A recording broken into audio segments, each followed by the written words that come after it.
السلام عليكم ورحمة الله وبركاته. ازيكم ارتوية؟ معكم ابراهيم اسامة في فيديو جديد، وده الجزء التاني من الفيديو الاولاني او من سلسلة الفيديوهات اللي احنا هنتكلم فيها عن الاوتلاينز اللي احنا هنطبق فيها زي ما اتفقنا في الفيديو اللي فات اللي هيظهر لكم في الشاشة من فوق دلوقتي.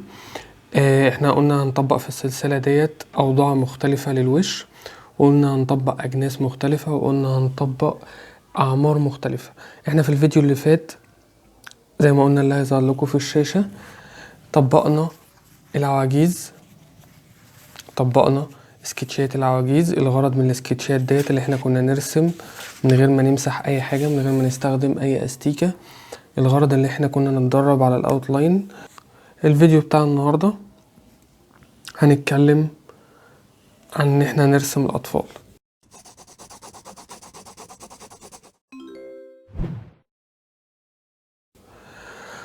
اي نسب هتلاقيها في اي كتاب ليه علاقة بالبورتريه دي بتنطبق على فئة عمرية معينة من 20 سنة ل40 سنة، من 20 سنة ل40 سنة. طب قبل 20 سنة بيحصل ايه؟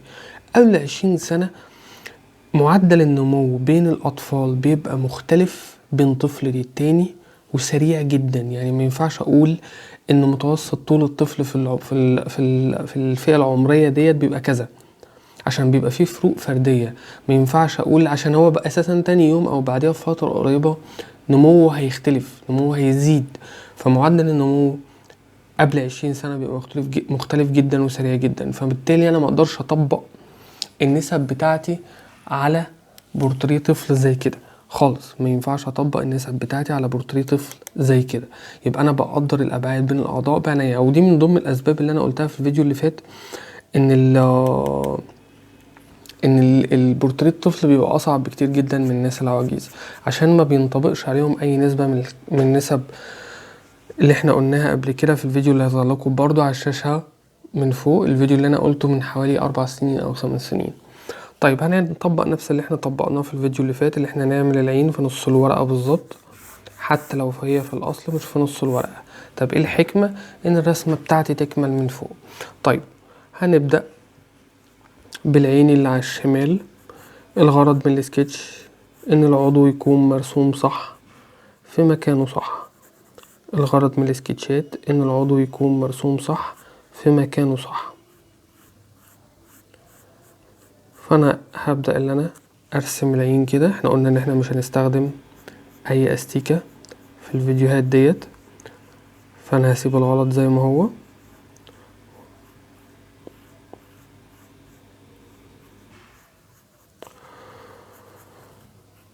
انا برسم العين بكل تفاصيلها اوتلاين. اي تفاصيل ممكن تساعدني او تخدمني في البورتريه انا هرسمها. طبعا في الاطفال من ضمن الاخطاء اللي الناس بتعملها في الاطفال اللي هم بيتعاملوا مع الحاجب بتاعهم اللي هو شعر، لا اتعامل معاه اللي هو تظليل احسن. يعني اعمل شعر بس بخطفات خفيفة كده كتظليل، ما تتعاملش معاه خالص ان هو شعر. في الفيديو اللي فات احنا ما رسمناش، ما ظللناش اي حاجة. احنا كان الهدف عندنا ان احنا نرسم التجاعيد بسرعة، نقدر الابعاد بسرعة. اما الفيديو دوت انا هنبدأ ان احنا هنظلل بالراحة جدا،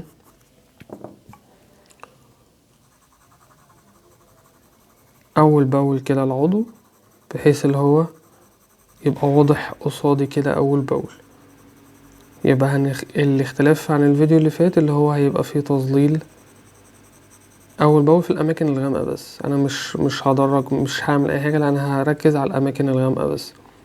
طبعا برية القلم اللي انتوا شايفينها ديت انا عملتها في فيديو قبل كده، عملت كذا برية في فيديو قبل كده هيظهر لكم برضو في الشاشة دلوقتي. اتفرجوا عليه عشان تعرفوا ايه هي البريات اللي ممكن تبريها عشان ترسم بورتريه.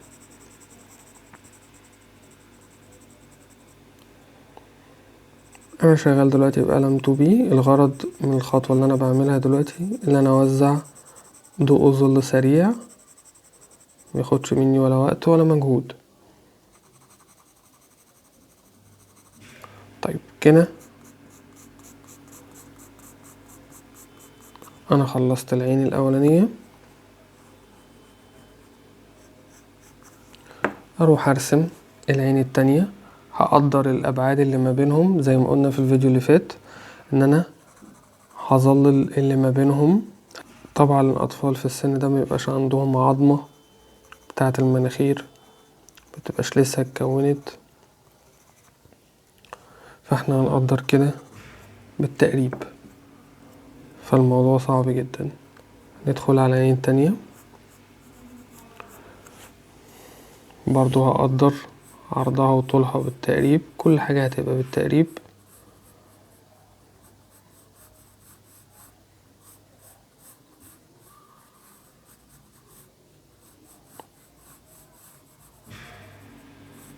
ادي العين اهي. انا سايب لكم ساعة عشان تشوفوا الوقت الفعلي للسكتش، عشان انتوا لو انا سرعت حاجة في السكتش ولا حاجة كونوا انتوا شايفين الوقت الفعلي للسكتش.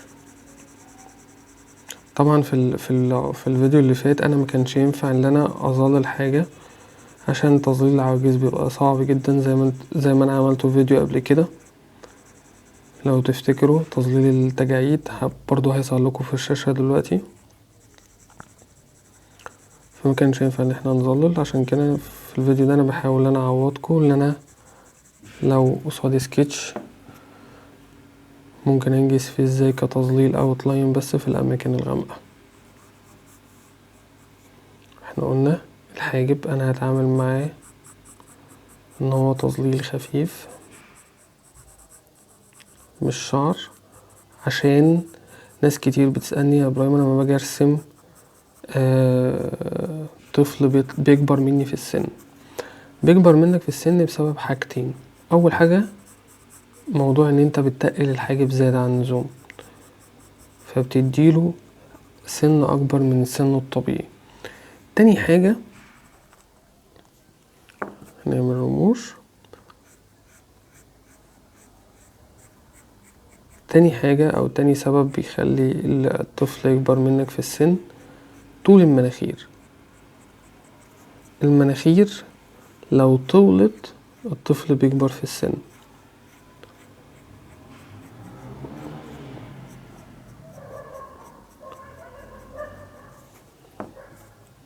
بعد كده ندخل على المناخير، نشوفها زي ما قلنا في الفيديو اللي فات، اللي احنا هنشوفها بالحز بتاع الموبايل كده. نشوف بتبدأ منين، من القناة الدمعية تنتهي فين، عند القناة الدمعية برضو.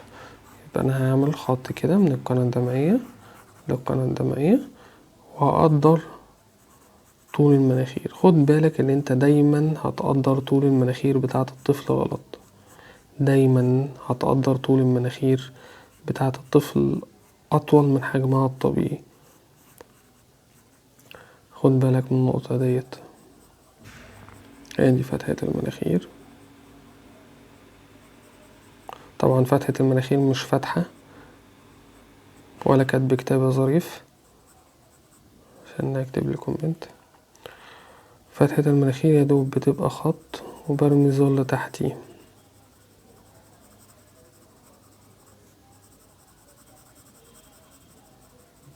ادي الظل اللي تحتيه. وبعد كده هبدأ ان انا هوزع ضوء الظل في المناخير سريعة كده.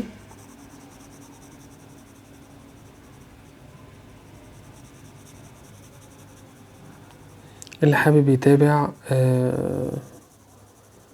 السكتشات بتاعته معايا ممكن تكلموني على رقم الواتساب الخاص بي انا مش بالورشة، هيظهر لكم على الشاشة دلوقتي.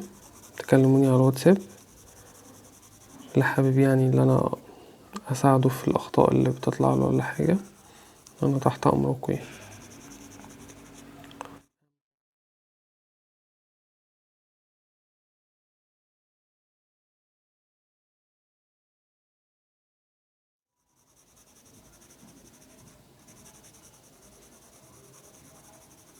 كده انا وزعت ضوء الظل سريع في المناخير.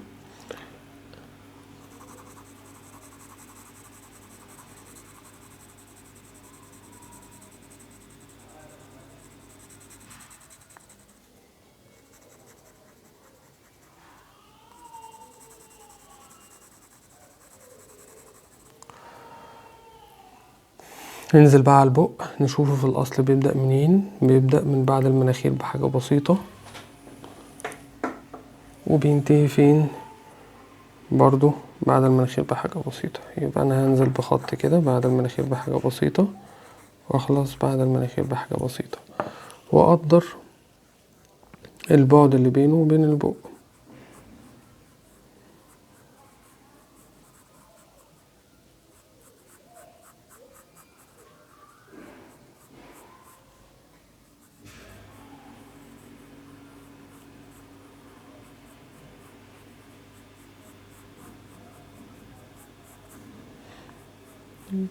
كده أنا عملت الشفة الأولانية.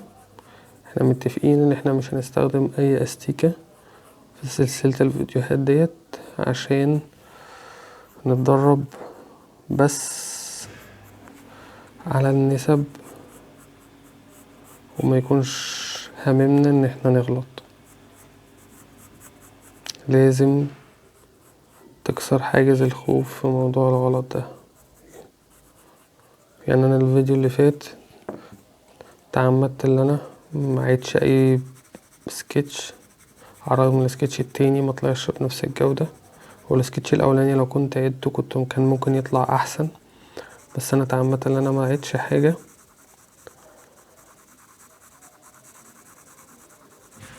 عشان اكون صادق وصريح معاكم ان انا هاخد نفس التجربة اللي انتوا بتخوضوها، ان انا هشتغل من غير ما امسح اي حاجة. كده انا خلصت الجزء ده. ممكن اظلل الشفايف كده سريع سريع.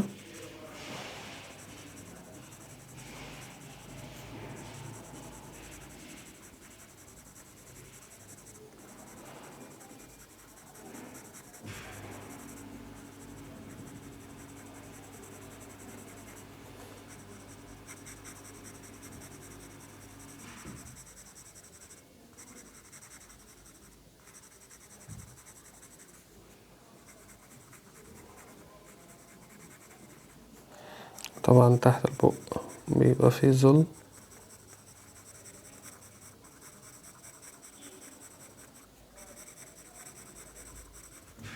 بعد كده بقى نيجي للجزء الصعب، ان احنا نقفل الوش. اول حاجة هعملها اقدر البعد بتاع الدقن. دايما هتلاقي نفسك بتطول الدقن بتاعت الطفل زيادة عن اللزوم، فبلاش تغلط الغلطة ديت. دايما هتلاقي نفسك بتطول دقن الطفل زيادة عن اللزوم، عشان كده هيكبر منك في السن لو انت طولته زيادة عن اللزوم.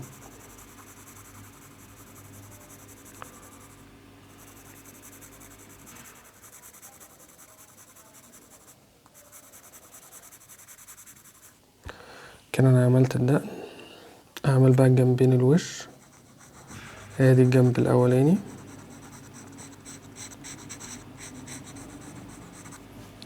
وادي هقدر البعد التاني.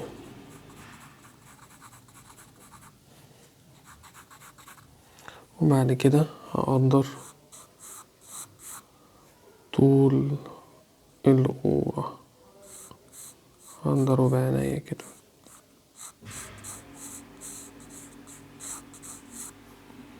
وادي الشعر برضه هقدره.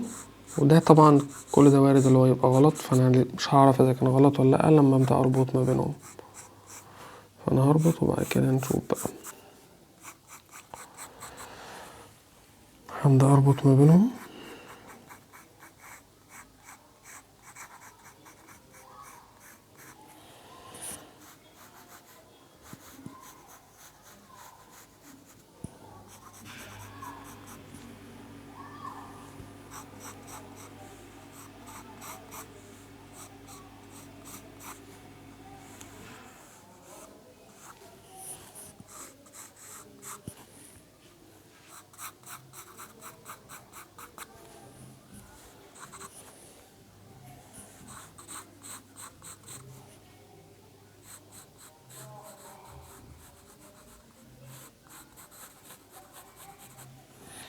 طيب بعد كده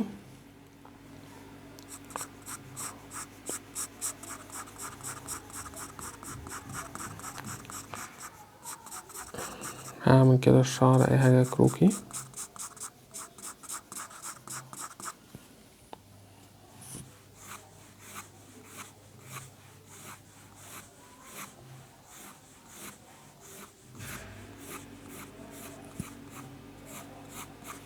بعد كده ناخد بالنا من الحاجة التالتة، والله ما فاكر هي التالتة ولا الرابعة، اللي ممكن اشوف الودن الاول بس قبل ما نكمل.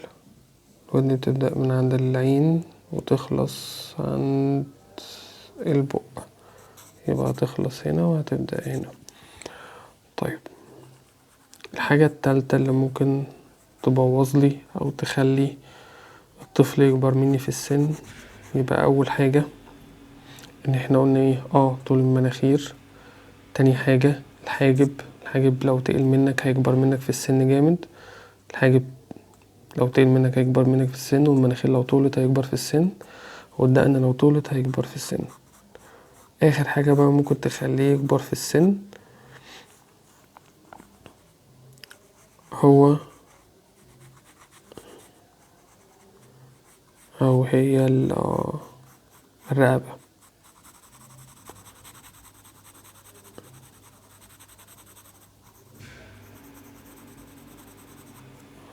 الرقبة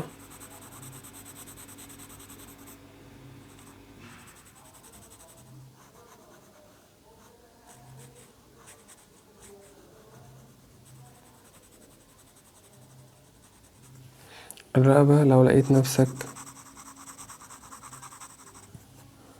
طولتها الطفل هيكبر منك في السن.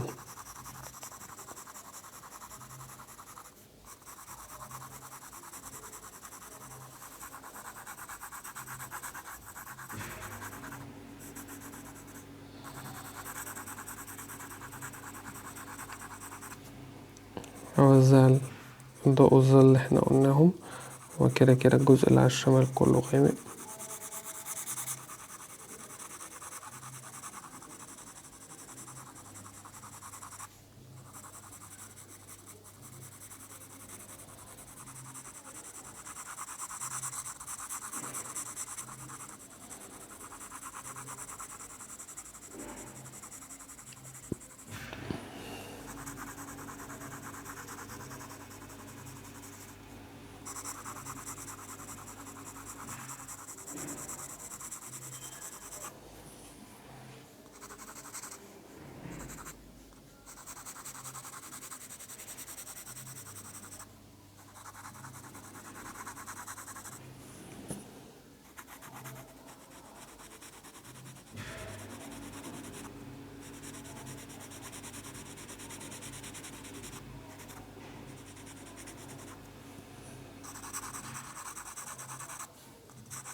هعمل الناحية اليمين نفس الحكاية،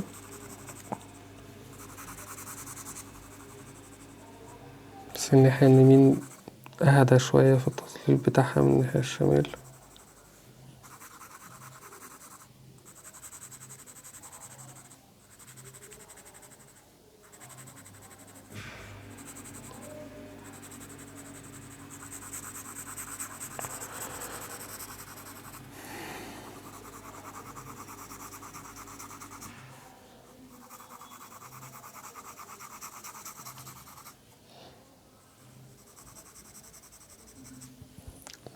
اروح اعمل بقى الودن، شوفها بتبدأ منين، من عند العين وتخلص عند البق، نفس بالنسبة للناحية التانية مفيش اختلاف.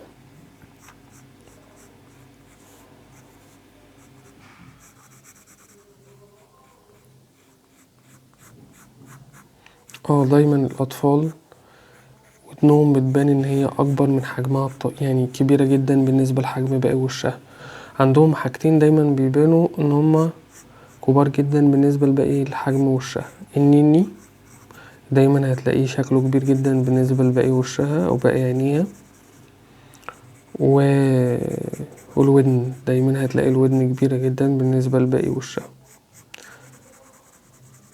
بعد كده لما الطفل بيكبر في السن الدنيا كلها بتتظبط. ادي الودن، في حلقة هنا، في حلقة هنا. نشوف بقى موضوع الاكتاف ده. ممكن اظبط الاكتاف ان انا اشوف هي بتبدأ منين بالنسبة للاعضاء، او ممكن ان انا اقدر البعد ده لو انا متأكد من مكان الودن. هعمل الحمالة وبعد كده هعمل الكتف.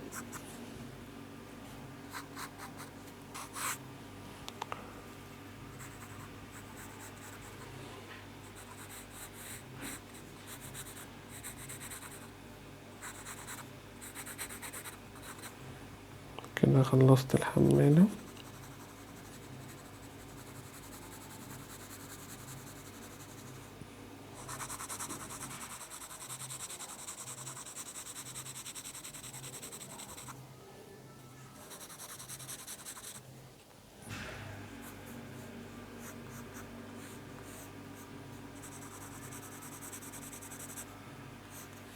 وبعد كده هعمل الناحية التانية، هتبقى هنا تقريبا.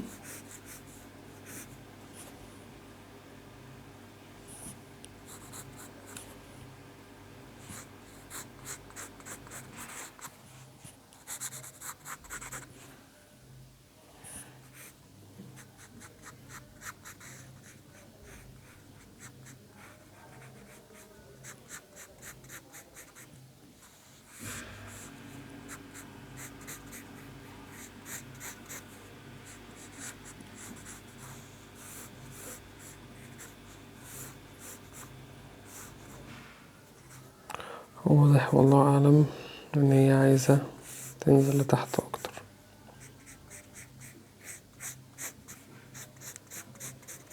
عشان منطقة الجسم دي كانت عايزة تزيد شوية.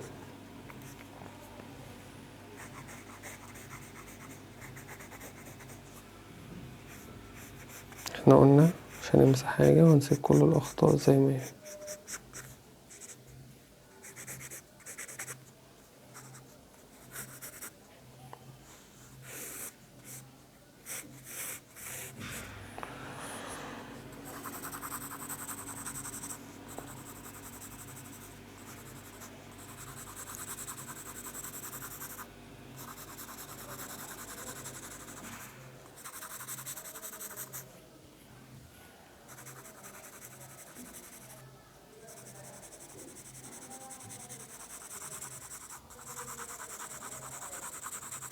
وبكده أنا أكون خلصت أول سكتش المفروض هنعمله النهاردة، اللي هو سكتش الطفل. طبعا هو خد وقت أطول من الطبيعي عشان كنت بهاتشنج أو كنت بظلل وأنا شغال. أما بقى السكتش الجديد بتاع الطفل التاني هحاول ان انا اسرعه عشان هو كمان اكبر في السن شوية من الطفل الاولاني. زي ما انتوا شايفين كده هو زي القمر. لو في اي ملاحظات هقولها وانا شغال، بس غالبا الطفل دوت هيبقى الفيديو سريع. بس هي الفكرة كلها ان انا هعمل المرة دي الخط بميل، الخط مش هيبقى معدول، الخط هيبقى مايل عشان العين في الاصل مايلة. احنا قلنا ان الفيديو دوت او الطفل دوت احنا هسرع الفيديو على الاخر بحيث ان انا مضيعش وقت او مضيعش وقتكم يعني.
أكون خلصت الفيديو التاني في سلسلة فيديوهات الاوتلاين.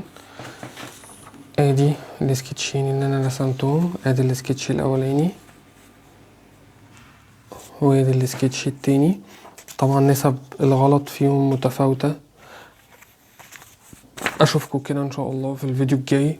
كنت معكم ابراهيم اسامة، واستنوني في الفيديو الجاي للجزء الثالث من الاوتلاينز. مع السلامة.